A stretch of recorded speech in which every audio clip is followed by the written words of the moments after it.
An 1880s invention, the cast iron tub was first marketed in America as a horse trough and hog scalder, which could also serve as a bathtub. It was soon more popular in the bathroom than the barnyard. Its heat-retaining properties made a long and luxurious soak possible. The cast iron tub is one invention that's got a lot of people in hot water, and that's what people like about it.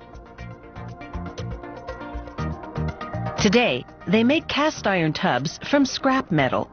Things like old heating radiators, water pipes, manhole covers, and even some car parts. Recycling scrap iron is more energy efficient and cheaper than mining it.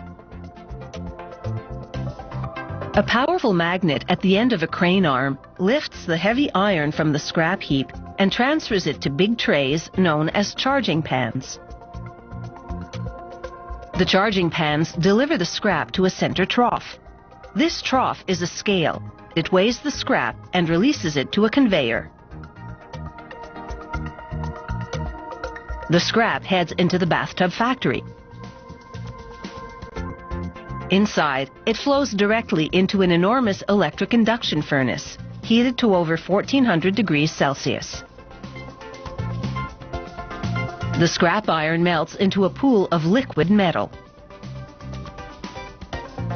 They run this furnace around the clock, and it's always 2/3 full, so that newly added scrap melts quickly. Huge hydraulic cylinders tip the furnace forward. The molten iron flows into a ladle.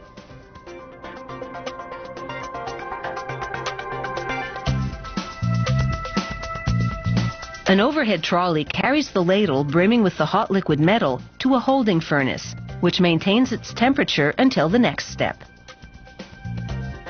They're now ready to make a 2-part casting mold from sand, using steel tub patterns. To make one half of the mold, they fill a tub pattern with a mix of moist sand and clay.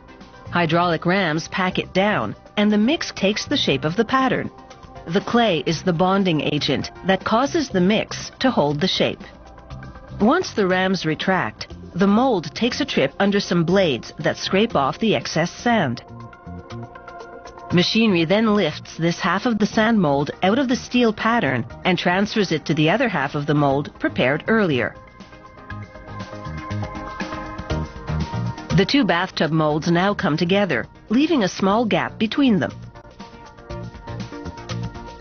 The molten iron, which has been transferred to an automatic pouring system, flows into portals in the top of the mold and into the gap at the center. The bathtub molds then move to a cooling line, and after chilling here for about 20 minutes, the iron inside solidifies.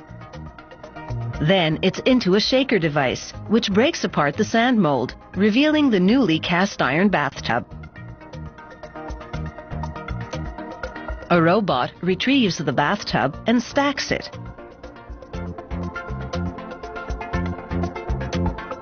Next, an employee sprays specially formulated glass powder onto the tub. It's an undercoat for the enamel finish. They bake the tub until it's red hot. In the heat, the glass powder melts and adheres to the iron tub. A hydraulic device called a manipulator sets the tub on a pedestal.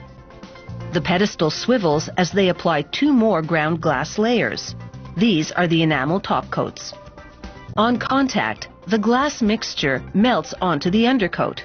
The layers of glass form a permanent bond with the iron casting. Between coats, the tub cools, and they send it back into the furnace for a reheat. They place a mask in the base of the enameled tub. The mask is like a stencil. A robot blasts fine alumina oxide particles into the open areas of the mask. This etches an abrasive finish, leaving a subtle pattern on the surface of the bathtub. It creates visual interest and also provides a non-slip surface. The masks come in a variety of patterns for different looks.